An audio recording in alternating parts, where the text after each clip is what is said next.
Ed here with the Digital Digest, and today I wanted to share a quick video about the Sony a7 IV.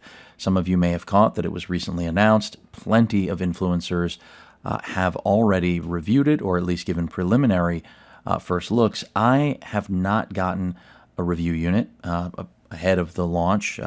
Once upon a time, yes, but not these days. And I can't really speak to anything other than what all of you have seen, but I can speak from my experience reviewing Sony cameras for nearly 20 years.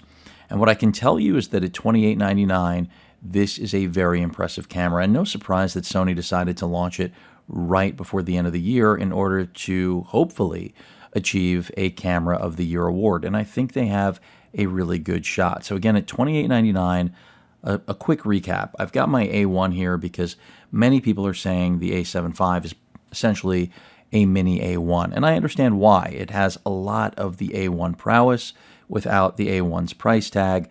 Of course, no 8K video, but in terms of speed, this new 33 megapixel sensor, the Bion's XR2 processor, which combines the AI unit and the processor into one, the same flip screen from the A1 II is now integrated into this body, and even though you're not getting the A1 body, you are getting 30 frames per second with the electronic shutter. You are getting the improvements that come with the AI chip that, of course, the a7 IV did not have. That has been improved. But then I think the really show-stopping features, without getting too much into the nitty-gritty of the new a7 V, and by the way, I've got my Nikon ZR here and my Panasonic S9 for those of you that are wondering, and I'll explain why. The real, I think, revolutionary features of the a7 V don't come in the flashy capability that maybe many of you are hoping for, because, you know, we don't have 6K, we don't have open gate, we don't have raw video, but we do have thermal properties, at least seemingly unlike any camera on the market. From what I've seen, this thing does not overheat. Granted, more time will need more time we'll need for testing, thorough testing, and granted, I still don't have one, but it appears that whatever Sony has done with the sensor processor combination here, they have achieved what no one else has when it comes to efficiency and thermal performance. I say that also on the efficiency side because if you've seen the specs, they have nearly doubled battery life using the same battery that they've had for 9 years, this guy right here. So that is really, really impressive. If I can get that into focus, that would also be really impressive. And my FX3 finally pulled focus. But that, I think, is the show-stopping feature. Some will be in love with, the fact that the rolling shutter has been immensely improved.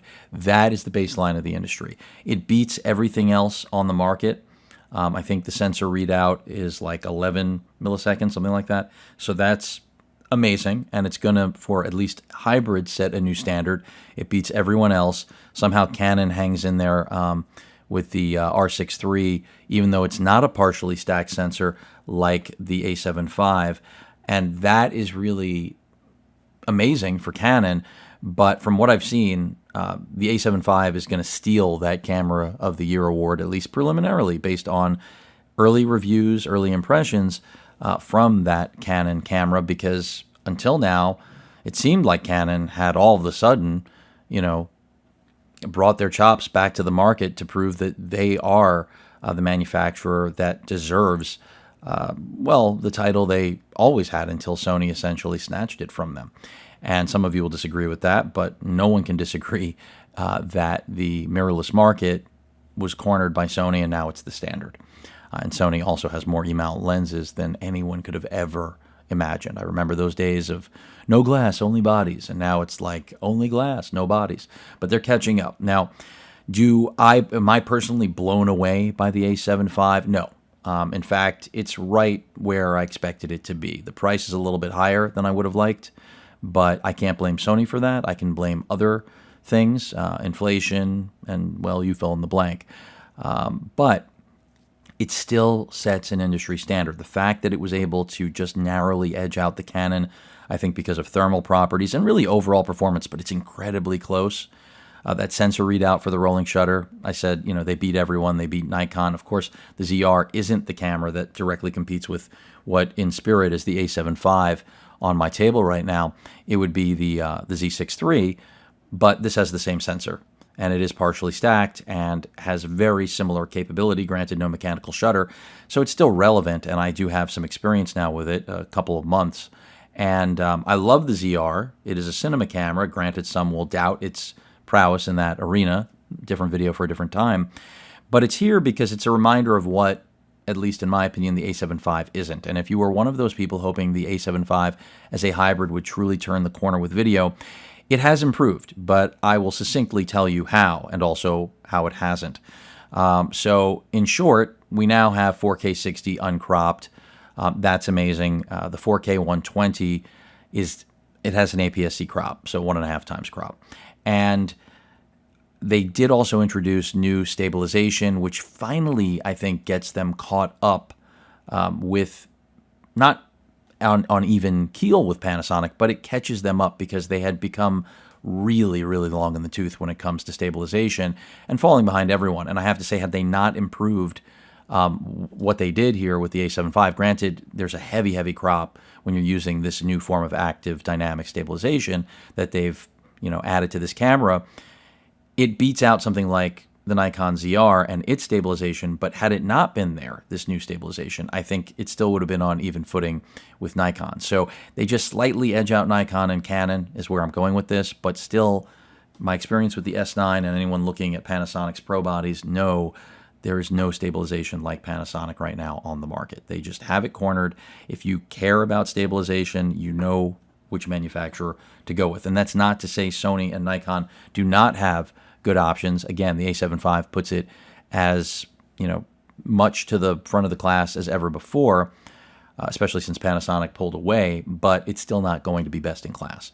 Now, low light performance from what I've seen looks to be excellent, and really this all boils down to that new processor, that the XR2 and the new 33 megapixel sensor. And the big edge this is going to have over much of the competition is that 33 megapixels versus the 24 here, the 24 here. It's like whether you're looking at Nikon, Panasonic, or Canon, none of them are going to offer you that 33 megapixel sensor in the hybrid space.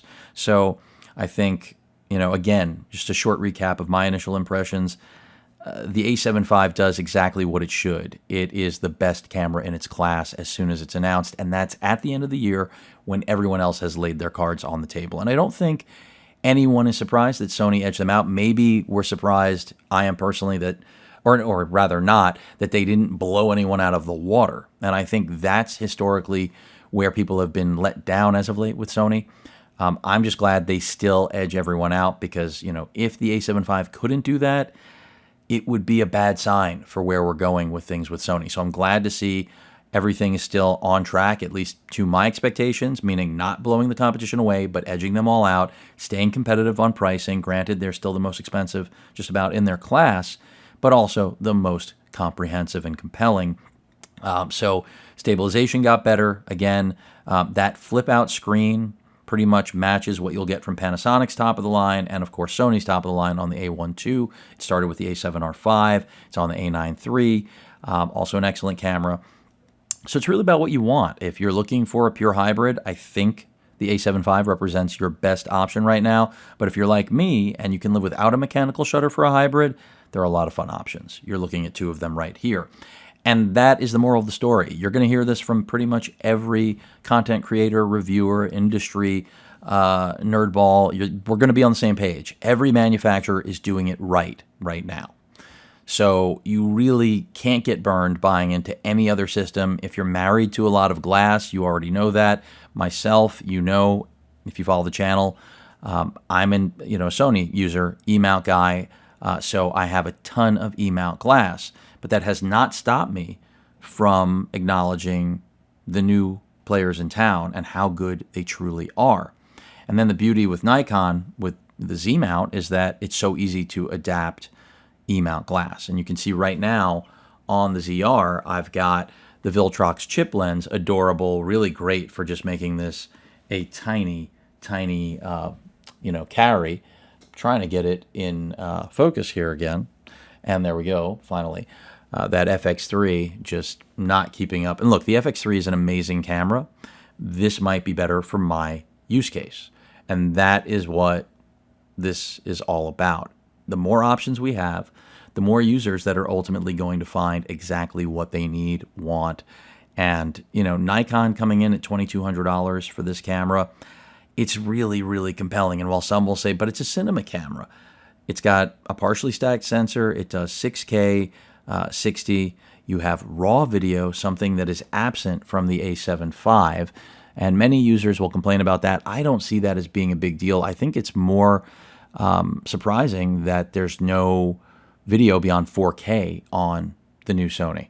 So in an era where everyone is doing 6 or 7K, Canon 7, Pani 6, Nikon 6K, we've got Sony staying pat at 4K. Of course, the A1 does 8K.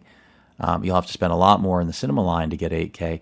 So this is a bit of a head scratcher with Sony. And this is one of those things where I expected them to do something in the way of higher resolution video, but I know that's coming with the FX3 too. And if you didn't realize that yet, granted, I haven't reviewed the FX2. I think it's a great looking camera. Hopefully Sony sends that to me sooner than later. I requested it a while ago. That was the next one on my list. Of course, I still want to review the A1 II. But the A1 II is, rare air. I want stuff that people are actually after. And that brings me to my A1. This, in a used capacity, I think is a better option than the A7 IV altogether. And I'll say that right here. And that's why I have no interest in the A7 V. I have all of essentially what the A7 V offers outside of, the technological enhancements, which are real. Don't get me wrong, in the AI and the flip out screen. I don't have that new processor, which definitely would be great to have, but I have the 30 frames per second. I have the 8K video. I still have that stabilization, which is less than adequate once you've used a Panasonic camera. So I still have everything I want as a still camera and then as an amazing 8K video camera in the A1. And I would argue that most of you would be better served picking this up, but there's a catch. Thermal properties and battery life. That's the one area where the A1 reminds you it is from yesteryear. It is not a new camera. In fact, it's quite an old camera, 4 years at this point. If you go with something like the A7 V, you will quickly be reminded by the lack of overheating, and that's the caveat, I would say. So only opt for, let's say, a $3,500 or $4,000 used A1 over the roughly $3,000 A7 V if you are okay with the overheating proposition. But otherwise, the A1, in my opinion, is the better option. No question about it. I mean, the majority of the features that have trickled down to the A7 V came from this camera, and they still didn't give you everything. What you did get were the other features from the parts bin, from all of the other cameras, all of the technological improvements of the last several years, essentially between the A7 IV and what will be the A7 V that should be here on my desk. And so that's not a bad thing. That's what Sony has historically always done. If you watch any of my reviews of the last 4 A7s, and really any of the incremental updates across the R line, it's always the same theme, which is that one camera, usually the top of the line, introduces all the latest and greatest tech, and then over the next several years, it will trickle down to the rest of the bodies. And that's exactly what the A7 V represents. No one should get this twisted. So it lands where I expected. Yes, there are some surprises. The no open gate just reminds you that Sony doesn't really care what everyone else is doing. And I'm not sure that's such a smart move on Sony's part. I think that, yes, they are at the top of the pyramid. Canon is knocking at the door. Nikon is climbing their way back in. And Panasonic is that sleeper that I think is outperforming everyone quietly. So I've kind of summed up my vantage point right now. But again, if you're married to a mount and you've got a lot of glass, no one really wants to go through the switch. That's why the ZR is attractive to me, besides the fact that it challenges my FX3, again, a video for another time. But I think this should be part of the conversation also when comparing to, the A7 V. I know why it's not, no EVF, obviously, no mechanical shutter. That kind of closes the door. But again, 6K, 60 frames, RAW, red RAW, R3D, NE, and that doesn't exist in the Sony ecosystem. And some will say, okay, Open Gate, not a big deal. And I get that totally. I'm a Sony user, right? I only got to experience Open Gate once I stepped out of the ecosystem. Granted, the Nikon does not have Open Gate. I think that will come in a firmware update. Nikon needs to grab as much business as they possibly can, and that's too easy to do in order to satisfy customers. Panasonic has gone out of their way to do everything they can to satisfy customers, and now they've got the technology as well as that feedback, and that's when things get really interesting. Sony's somewhere in the middle, as we all know, but to have no Open Gate, fine. It's more surprising that there's no raw video and that we didn't see that bump up in video quality. So they did everything I expected, other than bump up at least to 6K. Granted, the 4K, I didn't mention this, is taken from a full sensor readout, a 7K readout from the sensor, similar to what Canon's doing, except Canon's giving you that full 7K and giving you a raw option. And you can't even capture raw video outside of the camera, outputting it. And, the other thing I didn't mention, which I should, this is all off of memory here, is that they did do away with the micro USB port. So no more proprietary Sony port there. It wasn't really proprietary, but it was, in a sense, that interface. And now there are two Type-C ports. One is dedicated for charging. The other one is for throughput. I think that's a smart move. But that's just something on the body, a small thing I wanted to mention. The big thing is really all about that display and the EVF. So I think you got really my opinion on this. For me personally, the A7 IV is a pass.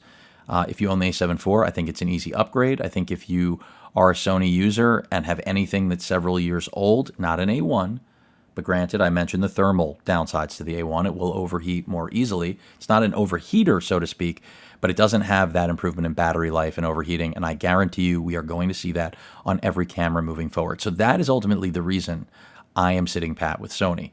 I've got the ZR, which I'm not 100% sure I'm going to keep yet, but I'm really enjoying it because the overall experience I think is excellent. And I've got, the incredibly compact S9, which I am keeping and have kept because it is just amazing and beats everything in its class and price point and so on, yada, yada, yada. The A7 IV, to me, is the stepping stone for what will ultimately produce the A1 Mark III that I absolutely will want. Because the A1 Mark II really wasn't a big enough upgrade for me personally, and I absolutely want to have that 50 plus, because I assume it's going to go up with a new sensor on the Mark III when we get there in several years.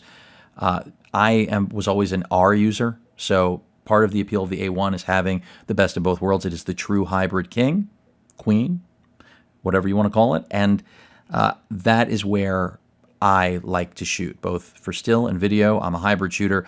That's the A7 V is the affordable Sony hybrid, and I think it is the best camera of its kind on the market. But for me, as I mentioned, this efficiency that it unlocked and the thermal proficiency that it unlocked, those are things that will make its way to the the A1 III and every other camera in the lineup. So if the A7 V is not what you're looking for, let's say you're waiting for the cinema camera, guess what? The FX3 II is going to have these benefits, probably with a global shutter, if I had to guess, and it's probably going to be, $5,000 or $6,000.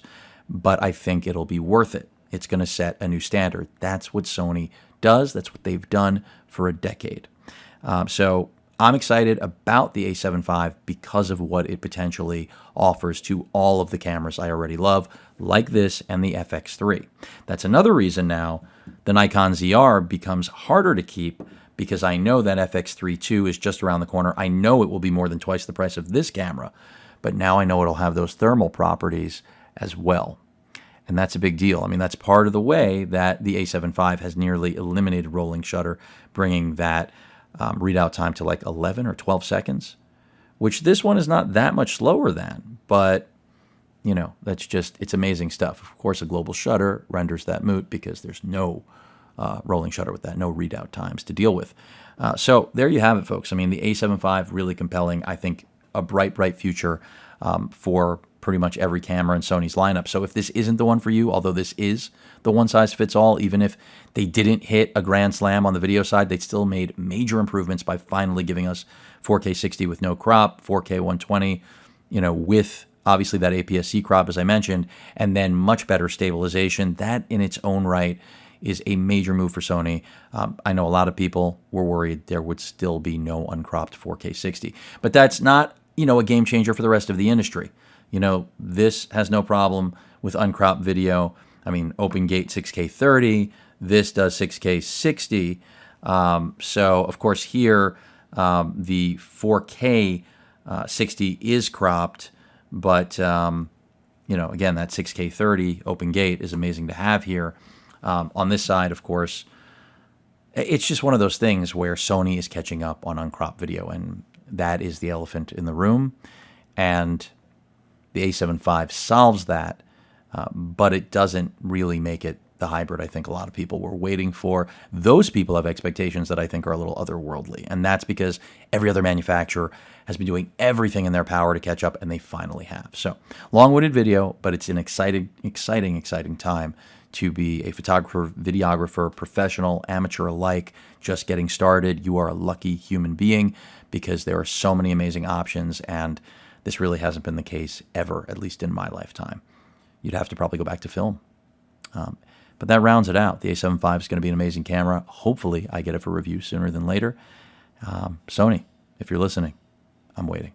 Any questions or comments, please feel free to post them at that like button. And as usual, please feel free to subscribe. And please stay safe. Later.